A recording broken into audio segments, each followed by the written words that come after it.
In quality improvement, we aim to identify and address barriers to quality of care, including access to and utilization of services. In identifying and addressing barriers, it is vital to collect and analyze data for males and females separately, which is called sex disaggregated data or data disaggregated by sex. It is also important to monitor how gender is affected by improvement activities in other ways, so be sure to watch out for our next video to learn about that. Different people have different needs, constraints, and opportunities, and sex disaggregated data help us to identify and understand those differences. Disaggregating data by sex helps improvement teams to understand how an improvement activity affects each group and highlights when they have different development outcomes. It is critical to identifying and addressing barriers to quality care that may be different for each group. Similarly, sometimes it is also important to disaggregate data by age and ethnic group, urban, rural, and other factors. This allows us to identify differences between men and girls or women and boys and other factors as well.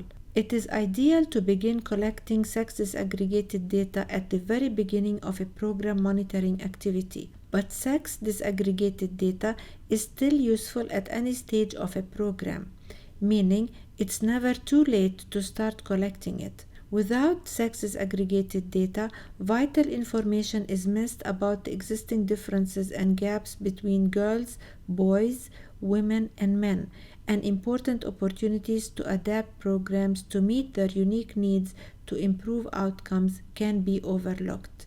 To collect and analyze data by sex, we compare the data for males and for females. For example, if we examine the percentage of children enrolled in primary school, we would take the number of girls enrolled in primary school and divide it by the total number of girls who should be in primary school, and then multiply by 100. And then we take the number of boys enrolled in primary school and divide it by the total number of boys who should be in primary school and then multiply it by 100. Then we compare these two percentages or rates with different numerators and different denominators to see if there is a gap in the primary school enrollment rates between boys and girls.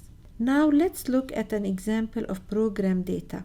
This graph shows the percent of vulnerable children by sex who know their HIV status in a program. We see that at the beginning and during every month, a higher percentage of males know their HIV status than females. In fact, we even see the difference between males and females get larger over time. The activity focused on getting male and female vulnerable children tested for HIV, and with the sex disaggregated data, we see that female vulnerable children are being left behind and not being tested at the same rates. If we do not have data disaggregated by sex and instead only looked at data for everyone combined, we would not have known that female girls are being left behind. Without sex disaggregated data, vital information is missed about any existing gaps between girls and boys, women and men. In turn,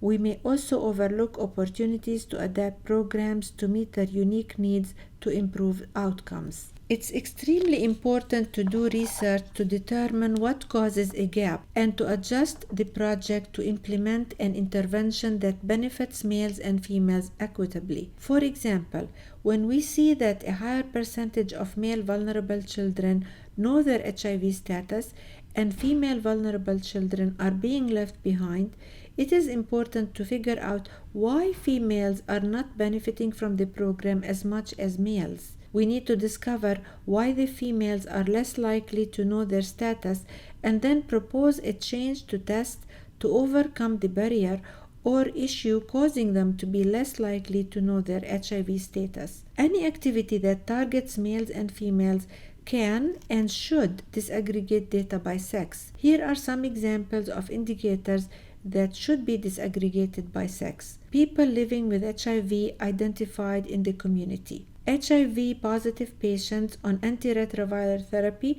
seen in the past month who have shown clinical improvement. HIV positive patients screened for tuberculosis, HIV positive patients assessed for nutritional status, orphans and vulnerable children accessing children's centers for psychological well-being, patients with a fever accurately tested for malaria, patients screened for cardiovascular disease risk factors. By examining how an improvement activity affects males and females separately, we can identify, address, and monitor gaps between them. By collecting sex-disaggregated data does not alone result in a gender-sensitive intervention. Once collected, it's vital that the sex-disaggregated data are continually analyzed over time. In addition to identifying gaps between males and females clients, analyzing sex-disaggregated data can also show us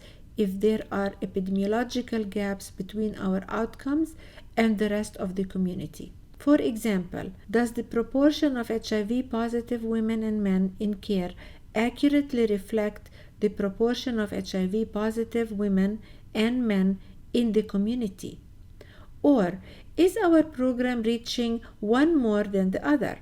Another way of saying this, that if the ratio of people living with HIV identified is not equal to the estimated ratio of incidence, then it suggests that there is an issue with the identification process, and it should be reviewed and adapted accordingly to overcome the issue that prevent one sex from being identified and linked to treatment. In other words, we are reaching the people we need to reach. Are we really reaching them or not? And to further analyze if we are reaching all the people we need to reach, we can also disaggregate data by age, social status, urban, rural, and by other factors as we mentioned earlier to analyze if there are gaps between females and males of different ages, social status, and so on. Remember that sex-disaggregated data are only one part of integrating gender in monitoring and evaluation. Qualitative data are also important to identify and address gender-related issues affecting improvement outcomes. And so are gender-sensitive indicators, which are quantitative indicators designed to measure changes in the status and role of men and women over time. By evaluating different conditions of women and men, boys and girls, including changes over time, and digging deeper to further define the root problems of these differences, we can then address gaps in care and ensure improvement reaches everyone. For more information about gender in monitoring and evaluation, please visit our website. In our 3 previous videos, we explained how addressing gender considerations in improvement work leads to better outcomes. We outline our 6-step approach to identify and close gender-related gaps in improvement activities, and we describe what a gender analysis is and how to do it. This video provides more details about measuring results, monitoring and evaluation specifically, and more importantly, talking about sex-disaggregated data.